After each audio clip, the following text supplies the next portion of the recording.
Bismillahirrahmanirrahim. Assalamualaikum warahmatullahi wabarakatuh. Alhamdulillah. Alhamdulillahilladzi arsala rasulahu bil huda wa dinil haq liyudhhirahu 'alad dini kulli wa kafa billahi syahida. Asyhadu an la ilaha illallah wa asyhadu anna Muhammadan abduhu wa rasul. Rabbi shrah li sadri wa yassir li amri wa hlul 'uqdatam min lisani yafqahu qawli. Amma ba'd. Bapak Ibu, para pemirsa rahimakumullah, alhamdulillah, puji syukur marilah senantiasa kita aturkan kehadirat Allah Subhanahu wa taala yang telah memberikan limpahan karunia, taufik dan hidayahnya kepada kita, sehingga di kesempatan kali ini kita masih dipertemukan dalam keadaan sehat walafiat.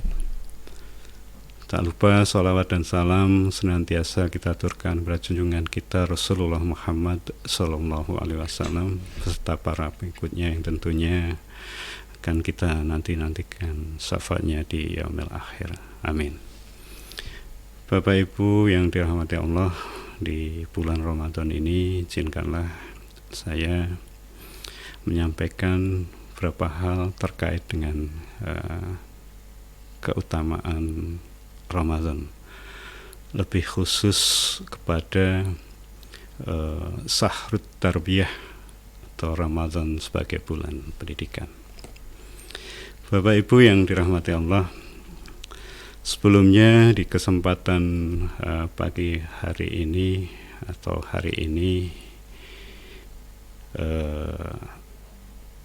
hal-hal yang perlu kita lakukan di bulan Ramadan ini, paling banter kita bisa membagi amalan-amalan yang tentunya akan mengantarkan kita kepada la'allakum tattaqun, artinya menjadi manusia yang bertakwa di bulan Ramadan ini.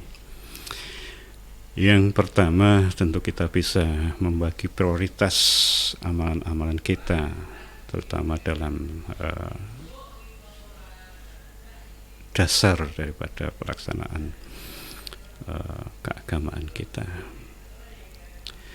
Yang pertama, apa yang harus kita lakukan di samping dua paket kegiatan yang besar di bulan Ramadan, yaitu yang pertama adalah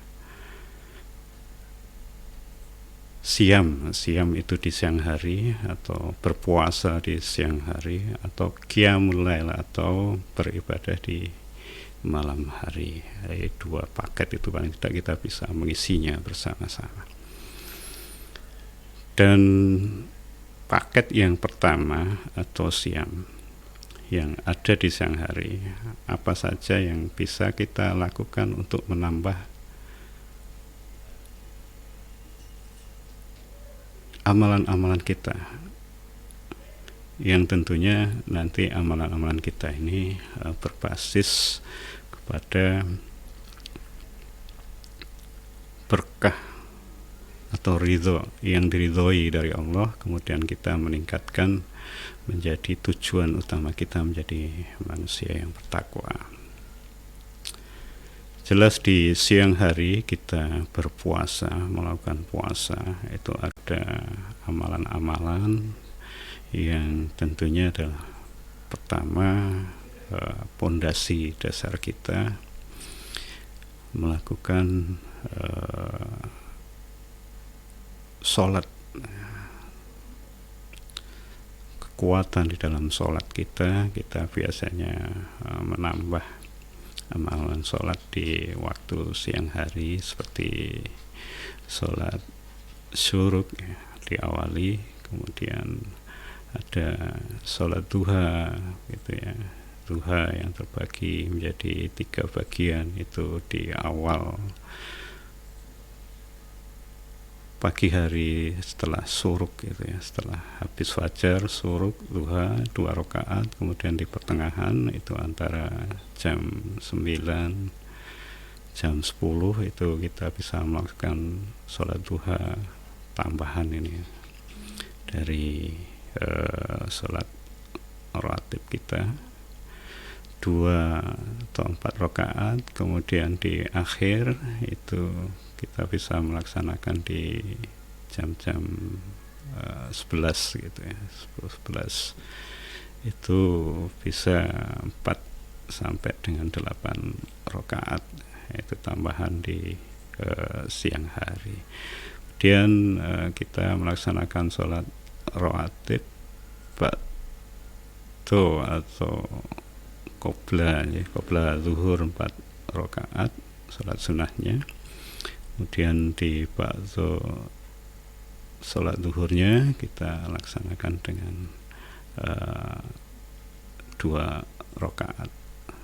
Jadi tambahan-tambahan untuk sholat itu berapa rakaat tadi?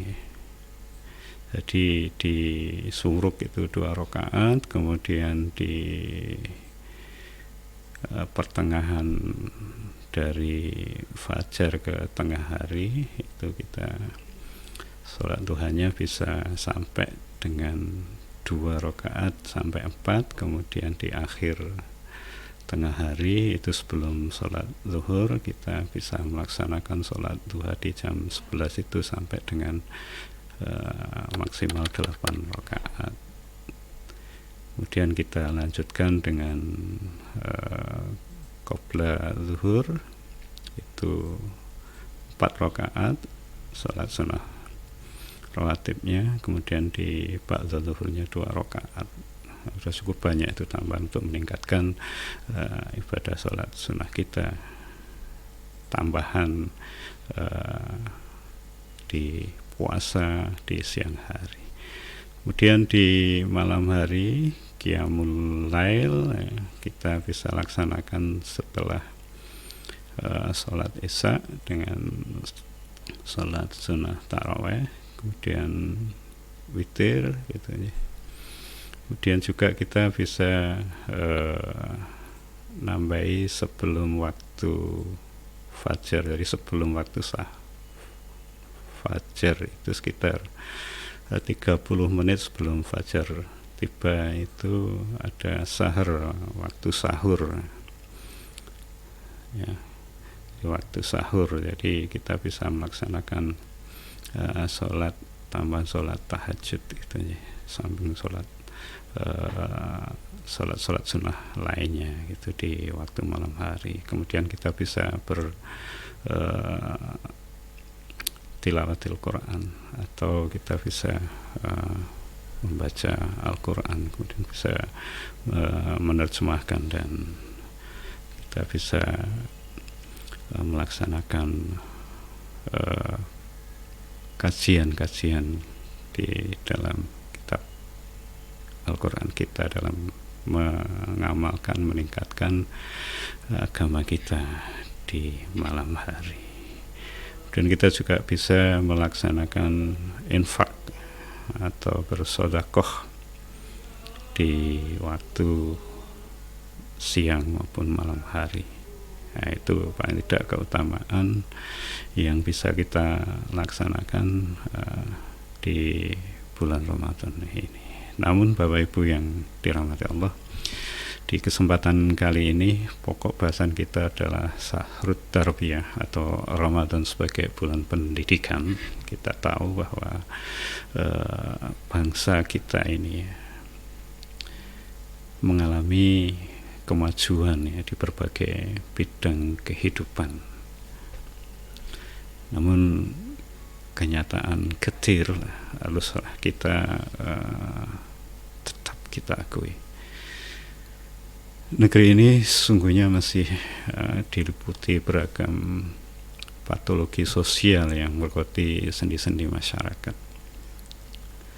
Nyaris setiap hari kita disuguhi berita-berita kelam tentang tingginya angka kriminalitas, korupsi yang merajalela, kemiskinan yang terus menjerat, serta berbagai konflik sosial yang mencerminkan suasana kebangsaan.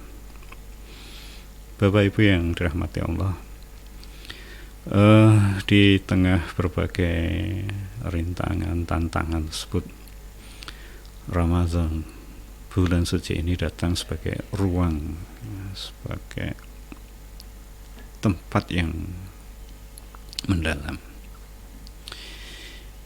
Ramadan bukan sekedar ritual tahunan belaka, namun juga sebagai madrasah kehidupan yang menanamkan nilai-nilai luhur bagi manusia. Sebab itulah dalam ajaran agama kita, Ramadan dikenal sebagai bulan pendidikan atau syahr tarbiyah. Bapak Ibu yang dirahmati Allah, berbagai nama dan istilah dilekatkan pada bulan Ramadan. Salah satunya adalah bulan Ramadan sebagai bulan pendidikan atau syahr tarbiyah. Ramadan disebut bulan pendidikan sebab Bapak Ibu, pada bulan inilah umat Islam mendapatkan pendidikan secara langsung dari Allah Subhanahu wa Ta'ala. Dalam hal ini Allah bertindak sebagai murabbi yang secara langsung mendidik hambanya untuk menjadi insan yang bertakwa melalui perintahnya dalam Al-Quran di surah Al-Baqarah ayat 183. Ya, tentang kewajiban, keutamaan kita melaksanakan Ramadan, kemudian kita menjadi orang yang bertakwa. Bapak Ibu yang dirahmati Allah, jadi tujuan utama dari pendidikan Ramadan ini adalah mencoba mencapai derajat takwa melalui transformasi spiritual dan moral di setiap umat muslim. Nah, proses dari transformasi tersebut dilalui bukanlah sekedar dengan menahan lapar, menahan haus dan kebutuhan seksual belaka, namun juga lewat proses pembentukan kesadaran diri, karakter, dan tanggung jawab sosial yang lebih tinggi.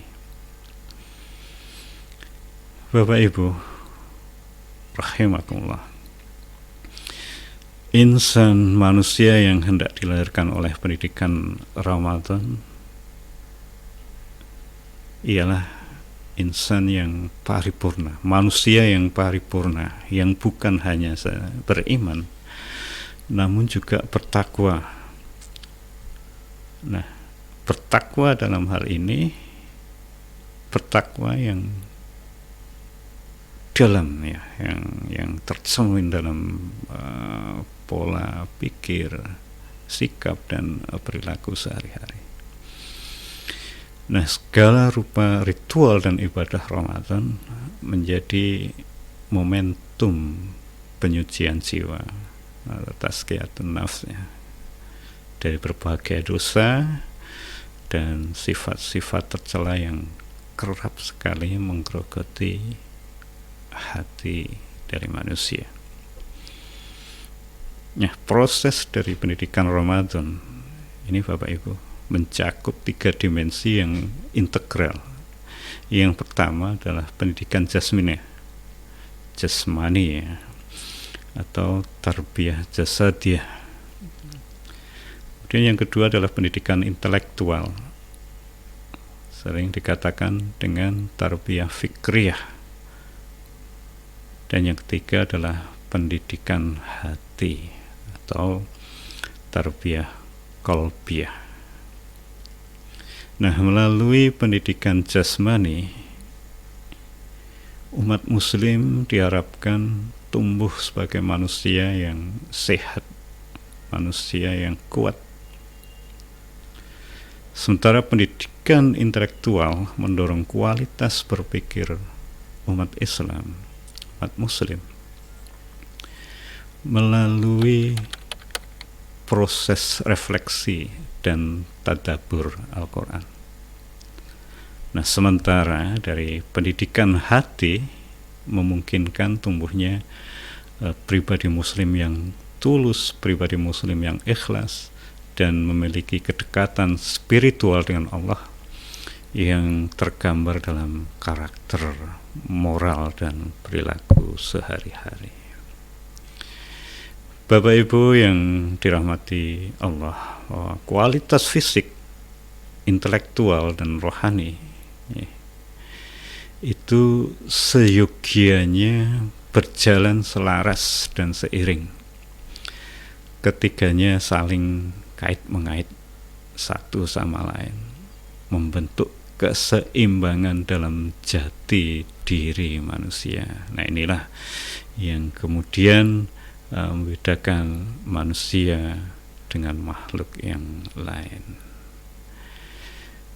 Bapak Ibu yang dirahmati Allah, Ramadan juga kerap disebut sebagai bulan Al-Quran atau Syahrul Quran. Sebab di bulan inilah kitab suci Al-Quran pertama kali diturunkan. Dalam bulan penuh keberkahan ini, setiap muslim dianjurkan untuk tidak hanya membaca, melainkan juga mengkaji kandungannya serta menerapkan nilai-nilainya dalam kehidupan sehari-hari. Al-Quran sebagai kitab suci yang menjadi pedoman hidup umat Islam ini telah teruji sebagai sumber utama yang telah menginspirasi gerakan umat Islam sepanjang abad keberadaannya.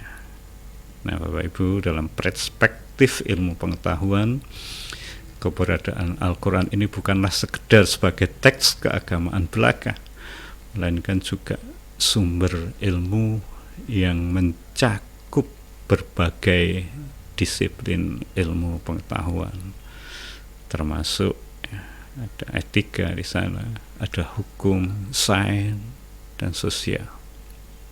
Sebangun dengan pandangan ini, pernah Quraisy Shihab di tahun 2000 menandaskan bahwa keberadaan Al-Quran menjadi faktor signifikan bagi kemajuan umat manusia. Bapak Ibu rahimakumullah, sebagai sebuah objek kajian ilmu pengetahuan, kajian terhadap Al-Quran menuntut pendekatan yang kontekstual, bukan hanya tekstual. Dengan demikian, bahwa pemahaman terhadap wahyu Al-Quran tidak hanya berhenti pada aspek literal belaka, melainkan juga proses penggalian hikmah dengan merelevansikan dengan kehidupan dan perkembangan zaman. Di titik inilah, Bapak Ibu yang dirahmati Allah, Ramadan menjadi momentum reflektif bagi umat Islam untuk semakin mendekatkan diri pada Al-Quran. Sebangun dengan fungsi Ramadan sebagai bulan pendidikan, Al-Quran hadir sebagai modul bagi umat Islam. Modul yang tentunya tidak hanya berfungsi sekedar bacaan saja, melainkan juga sebagai panduan hidup yang menyangkut seluruh aspek kehidupan manusia. Meramadankan kehidupan Bapak Ibu yang dirahmati Allah, jelas bahwa kualitas Ramadan tidak muncul seketika, melainkan teruji setelah sebulan berlalu. Alumni Ramadan dapat dilihat dari beberapa kualitas diri. Yang pertama, alumni Ramadan sejati adalah pribadi yang meningkat ketakwaannya, ditandai dengan hati yang selalu terpaut dengan Allah Subhanahu wa Ta'ala. Bagi pribadi semacam ini, kehidupan bukanlah lagi soal mencari kehormatan dan pengakuan manusia. Lebih dari itu, ia menghadapkan segala perhatian dan rasa cintanya semata-mata kepada Allah Subhanahu wa Ta'ala. Yang kedua, alumni sejati dari pendidikan bulan Ramadan adalah manusia yang memiliki perilaku yang bijaksana, yang tercermin melalui pengendalian diri, kesabaran yang dalam, serta keteguhan hati dalam menjaga moralitas dan etika. Bulan suci Ramadan telah melatih dirinya untuk bersikap tenang dalam ujian, menjaga kata dari ucapan yang sia-sia, serta memperkuat komitmen terhadap kebaikan. Bapak Ibu yang dirahmati Allah, yang ketiga adalah memiliki empati dan kepedulian sosial yang tinggi. Mereka yang ditempa di bulan suci Ramadan seharusnya memiliki kepedulian sosial yang tinggi terhadap sesama. Ia mampu merasakan kedukaan orang lain dan selalu terpanggil untuk menyelesaikan masalah orang lain.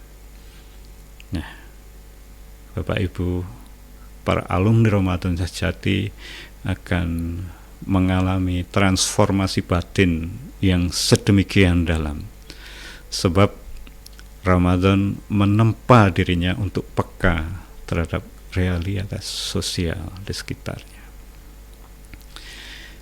Pada akhirnya, Bapak Ibu yang dirahmati Allah, alumni Ramadan yang sejati tumbuh sebagai manusia baru.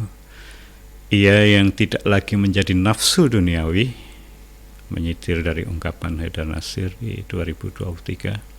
Pribadi yang muncul sebagai manusia baru ialah sosok yang mampu menaklukkan berhala nafsunya, lalu naik ke tingkat tertinggi menjadi nafsu mutmainnah, ditandai dengan pengkhidmatan hidupnya di jalan kebajikan utama yang menebar rahmat ke semesta. Demikian yang bisa kami sampaikan Bapak Ibu di bulan suci Ramadan ini, bulan sebagai bulan pendidikan Sahrut Tarbiyah. Semoga di bulan ini kita semakin meningkat amal kebaikan kita mengisi di sisa-sisa bulan Ramadan 1446 Hijrah ini dengan penuh keikhlasan, semata-mata mengharap ridho dari Allah Subhanahu wa Ta'ala. Demikian yang bisa kami sampaikan.